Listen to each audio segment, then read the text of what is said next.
할렐루야. 같이 해볼까요? 주의 길을 예비하라. 방금 올라오기 전에 안내하시는 분들이 말씀하시더라고요. 교회 들어오는 입구 쪽에 야외 카페트 빨간 거 쫙 있는데, 그래서 잘 기억을 못 하겠어요. 오래돼서 빨아도 잘 시커멓고 빨갛게 아주 빨간 카페트였는데 그걸 바꿨으면 좋겠다고. 그래서 그럽시다. 그렇게 얘기를 했어요. 여러분이 결혼식 같은데 할 때 보면 이렇게 신랑 신부가 입장을 할 때 카페트를 쫙 깔잖아요. 왜냐하면 신랑 신부가 그날은 VIP요. 교회도 앞에 이렇게 카페트 놓는 것도요 VIP요. 여러분들이 VIP요. 몰랐죠? VIP요. 주님이 보실 때 VIP면 내가 저 사람이 인간적으로 볼 때 VIP가 아니더라도 주님이 소중하게 여기고 주님이 귀하게 여기고 주님이 VIP를 여기면 나도 VIP를 여겨야 돼요. 그렇죠? 그래서 이게 준비하는 거지, 받아들이는 것이고 다 깔아주는 거죠. 주의 길을 예비하라. 이렇게 그것들이 생각이 났어요. 지금 이 교회 역으로 보면 이제 성탄을 앞에 놓고 4주 전부터 대림절이라고 얘기를 합니다. 초림의 예수님을 축하하는 거예요. 축하합니다. 감사합니다. 영광입니다. 그러면서 초림의 예수님이 오셨잖아요. 축하하고 미리미리 그래서 추리도 하고 뭐 발표도 하고 이렇게 하는 겁니다. 우리가 축하하고 이렇게 받아들이고 그 다음에 그것으로 끝나는 게 아니에요. 그러면 종교에 불과한 거예요. 꼭 기억하셔야 돼요. 초림의 예수님이 이 땅에 오셨다가 그 다음에 십자가에 죽으시고 3일 만에 부활하시고 하늘로 승천하시고 다시 오시겠다고 했거든요. 다시 오시겠다고 안 했으면 기독교는 아무 의미가 없는 거예요. 그냥 마음의 종교에 불과한 거예요. 다시 오시마. 성경에 굉장히 예수님이 또 구약과 신약의 예언도 많이 했어요. 다시 오실 예수님을 두 글자로 재림이라고 그래요. 다시 오실 예수님. 그때는 역사적인 종말이지만 우리 개개인의 종말도 살다 보니까 나이가 이렇게 먹었잖아요. 개인의 종말과 역사의 종말 다 있어요. 맨날 이 집에서 맨날 이 사람하고 안 늙고 사는 게 아니에요. 다 세월이 갑니다. 영혼의 시간 속에서 하나님이 인생의 연한을 정해놨고 개인의 종말도 있고 역사적인 종말에 우리 예수님이 다시 오신다 약속하셨어요. 그러니까 내가 언제 죽을지 예수님이 언제 올지 아무도 모르잖아요. 그러니까 우리 기독교인들은 종말 신앙이 중요한 거예요. 오늘이 이 시간이 이 순간이 내 인생의 처음이자 마지막일 수도 있다. 그러니까 시간 분분초초 최선을 다하자. 부끄럽지 않게 살자. 이게 기독교인들이 살아가요. 매일매일 고쳐나가고 그게 개혁주의예요. 신앙이에요. 그래서 다시 오실 예수님을 준비하면서 내가 신앙의 내 삶이 어떤가. 또 12월이잖아요. 마지막 또 점검을 해야 하잖아요. 12월 달에 점검 안 하면 언제 합니까? 그날이 그날이지 뭐 달수만 바뀌지 요일수만 바뀌지 이러면 안 되잖아요. 그러면 동물하고 사람하고 뭐가 달라요? 사람은 그런 걸 의미를 부여하면서 변화되고 새롭고 또 고쳐나가고 회복되는 거거든요. 그래서 성숙해지고 자라나는 거거든요. 다시 오실 예수님은 우리 내 인생의 마감 연한 또 이 한 해를 마감하면서 내 삶을 점검하고 우리 신앙인들이니까 내 신앙을 점검해 보는 거. 오늘 사무총회 하는데 우리 기관이나 개인이나 또 교회나 점검해 보는 거지. 결산하고 새로운 마음을 가지는 거잖아요. 그래서 대림절이라 이렇게 얘기를 합니다. 이왕이면 잘 주님을 또 다시 오실 주님 앞에서 부끄럽지 않는 저와 여러분 되기를 주의 이름으로 축원합니다. 세례 요한이라는 사람 아시죠? 주의 길을 평탄케 하기 위해서 이 땅에 보내심을 예수님보다 6개월 먼저 태어나서 보내심을 받은 사람이에요. 그런데 예수님이 오심을 이렇게 카페트를 깔아놓는 사람이라니까. 예수님이 VIP이기 때문에 카페트를 깔아놓는 사람이에요. 이렇게. 그런데 그 카페트를 까는 게 쭉 사가지고 쫙 까는 게 아니에요. 그 예수님의 오시는 길을 잘 하기 위해서 이 세례 요한이 쉬운 길을 걸어간 것이라 고독하고 외롭고 힘든 길이요. 그랬어요. 왜 그랬는가 하면 그때 당시 시대 상황이 창세기부터 요한계시록까지 있는데 구약은 말라기에서 끝나잖아요. 말라기에서 마태복음 가기 전에 신구약 중간 시대라 그럽니다. 그때 400년 동안 선지자가 없었어요. 말라기 선지자 이외에 하나님이 침묵하셨어요. 400년 동안 하나님의 말씀이 없었고 선지자도 없었어요. 쉽게 말하면 말하고 선지하고 이래야 된다 저래야 된다 보여준 사람 있어야 조금이라도 고치고 발전하는데 아무 말이 없으니까 영적으로 암흑시대였어요. 여러분 우리 신앙도 똑같습니다. 영적으로 암흑시대예요. 그러니까 뭐 하나님에 대해서 신앙에 대해서 뭐 아무런 관심도 없죠. 영적으로 깜깜한 시대였어요. 그러니까 완전히 세속화되어 있는 거예요. 예수님이 이 땅에 오실 때 많은 이렇게 말씀이 나가지만 영적으로 암흑시대가 되는 것처럼 전부 그 신앙에 대해서 예수에 대해서 뭐 하나님에 대해서 뭐 관심이 없었던 영적으로 깜깜한 시대였습니다. 거기서 VIP 예수를 얘기한다는 것이 예수님을 소개한다는 것이 신앙을 말한다는 것이 얼마나 힘들고 고독하고 외로운 길인지 몰라요. 세례 요한이 그 길을 걸었어요. 예수님도 우리 마지막 말세에 있었던 그 예언을 여러 가지 하는데 참된 신앙의 길은 뭐냐? 좁은 길로 들어가야 되고 좁은 문으로 들어가야 된다. 많은 사람들이 넓은 길로 다 그렇게 가도 좁은 길 좁은 문으로 들어가야 된다. 왜 그런 줄 아느냐?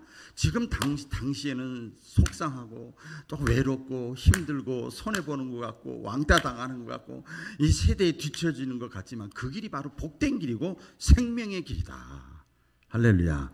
우리 예수님이 말씀을 했어요. 그러니까 여러분과 저는 지금 복된 길이고 생명의 길을 걸어가는 것을 믿으시기를 바랍니다. 그런데 이 영적으로 암흑시대고 힘들고 어려웠는데 이 사도의 세례 요한은요 자기에게 주어진 사명 카페트를 까는 사명이요. 오늘 참 예화가 좋아요.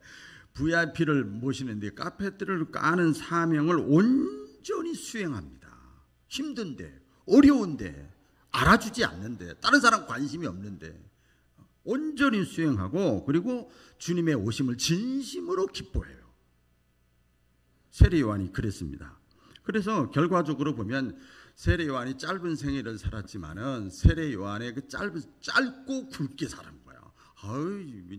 제가 이제 그런 마음이 자꾸 들어요. 뭐 너무 오래 사는 거 죄송합니다. 짧고 굵게 세례 요한의 삶 전체가 초림의 예수님을 오시는 것을 준비하는 삶을 살았어요. 준비하는 삶. 그래서 이 예수님께서 이렇게 세례 요한을 칭찬합니다. 이 땅에 많은 사람들이 낳고 죽고 하는데 사람이 낳은 자 중에서 세례 요한보다 위대하고 큰 자가 없다. 세례 요한을 예수님이 극찬을 합니다. 이왕이면 우리 성가대원들, 우리 성도님들, 우리 바울교인들 익산에 살지만 가진 것이 없고 배운 것이 좀 없다 할지라도 이왕이면 주님 앞에 섰을 때 잘했다 칭찬받는 하나님의 사람들 되시기를 진심으로 축복드립니다. 이 세례 요한이 어떻게 그렇게 힘들고 고독하고 외롭고 알아주지 않는데 그 일을 온전히 잘 감당할 수 있었을까? 오늘 말씀을 제가 오늘 길게 읽어드렸는데요. 첫째는 뭔가 하면 오늘은 자막이 없습니다. 사모총회 때문에 자신을 알고 충성을 했습니다. 같이 해보겠습니다. 자신을 알고 충성했다. 당시 이 세례 요한은요, 그 신분적으로 종교 지도자였어요. 그때 당시엔 종교 일치였어요. 그러니까 종교 지도자가 사회에서도 리더급이었습니다. 우리나라는 보통 종교 분리잖아요. 그때는 뭐 종교인이 이 세상에서도 존경받는 인물이었어요. 그런데 이 세례 요한은요, 이게 묻고 질문하고 대답하는 오늘 말씀 가운데 보면 자기 자신을 어떻게 표현했는가 하면 나는 피조물이다, 나는 종이다, 나는 아무것도 아니다, 나는 죄인이다. 이렇게 표현합니다. 나는 다시 내 뒤에 오실 VIP의 신들매를 풀기도 감당하지 못하는 사람이다. 나는 광야에서 외치는 자의 소리에 불과한 사람이다. 당신이 능력을 행하고 당신이 위대한 사람이고 당신을 따르는 수많은 사람들이 있는데, 제자들이 있는데 당신을 그렇게 표현합니까? 그렇게 표현해요. 근데 예수님은 그 세례 요한을 가장 큰 자라는 거예요. 스스로 자기가 높아지려고 하는 자는 낮아지게 만들어요, 하나님이. 이 세례 요한이 자기 자신을 완전히 알았어요. 너 혹시 엘리야냐? 너 이렇게 능력을 행하는 거 보니까 예언도 많이 하고 선지자냐? 아니야. 나는 아무것도 아니야. 여러분, 신앙의 출발은요, 우리가 하나님 앞에 나와서 신앙생활을 하는 거지 사람 앞에 나와서 신앙생활을 하는 거 아니잖아요. 익산바울께서 대장되면 뭐합니까? 하나님 앞에서 믿음의 주요 나를 온전케 하시는 분 예수님이시잖아요. 주님과의 관계 속에서 내 신앙을 점검해 봐야지요. 종교 지도자고 능력 있고 제자도 많고, 그런데 이 세례 요한은요 자기 자신을 그렇게 표현합니다. 그러니까 옆에서 자꾸 올려주려고 그래. 왜? 다른 인물이 없으니까. 그런데 그 모든 자기가 높아지려고 하는 유혹을 다 뿌리치고 메시아를, 예수님을 안내하는 가이드 역할에만 충성했어요. 그래서 참 이렇게 보면 성경적으로 하나님이 쓰신 사람들, 복준 사람들 보면 이렇게 표현합니다.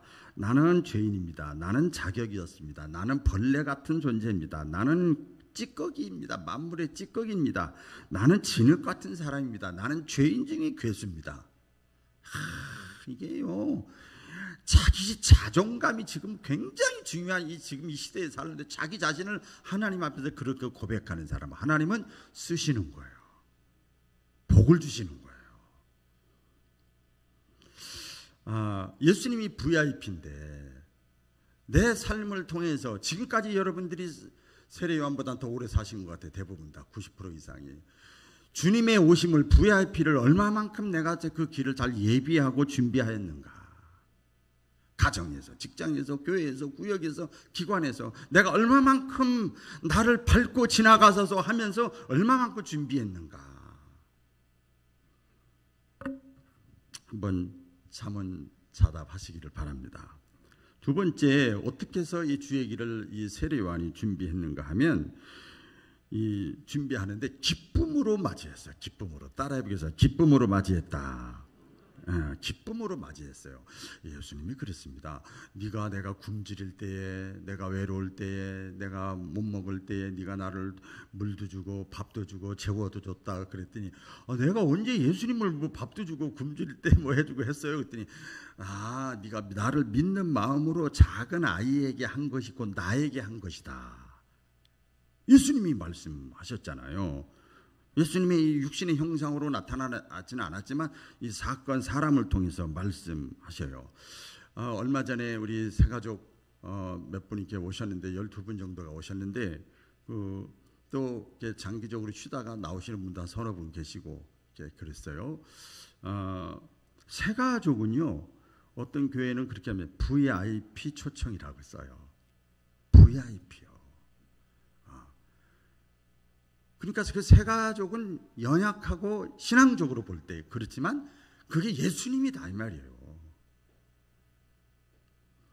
여러분, 전도하신 분들은 알아요. 한 사람이 가족이든 친구든 이웃이든 한 사람을 전도해서 교회에 나오게 했는데 그 사람이 교회에 나왔어. 그런데요, 일반 사람이 볼 때는 별거 아닌 것 같아요. 그 전도한 사람 입장에서는 이 자리에 교회까지 나오게 하기 전까지, 한 주를 나왔던 두 주를 나왔던 이 자리에 나오게 하기 전까지 얼마만한 수고와 격려와 위로와 돌봄이 있었는 줄 아세요? 그러니까 전도자는요, 흥분되는 거예요. 감격하는 거예요. 그 사람의 눈빛, 태도까지 다 관심이 가는 거예요. 그런데 먼저 믿은 우리가 그 사람들이 그렇게 보여야 된다는 거예요. 작은 예수님이잖아요. VIP잖아요. 그래서 하나님의 기쁨이 나의 기쁨이 되고, 하나님의 소원이 나의 소원이 되고, 하나님의 관심이 나의 관심이 되고, 하나님의 뜻이 나의 뜻이 돼야 돼. 세례 요한이 그랬어요. 그래야 주님이 오시는 길을 예비할 수 있는 거예요. 믿으시면 아멘이지요? 그래서 그렇기 때문에 메시아가 오는 것, 세례 요한은요 엄청나게 기뻐한 거예요. 그래야 주의 일을 감당하는 거예요. 주님이 기뻐하면 나도 기쁜 거예요. 아까도 어떤 분하고 얘기를 했는데 어디 뭐 이제 갔다가 강의를 하고 왔다 하는데 운전하는 기간이 4시간 이상 됐다.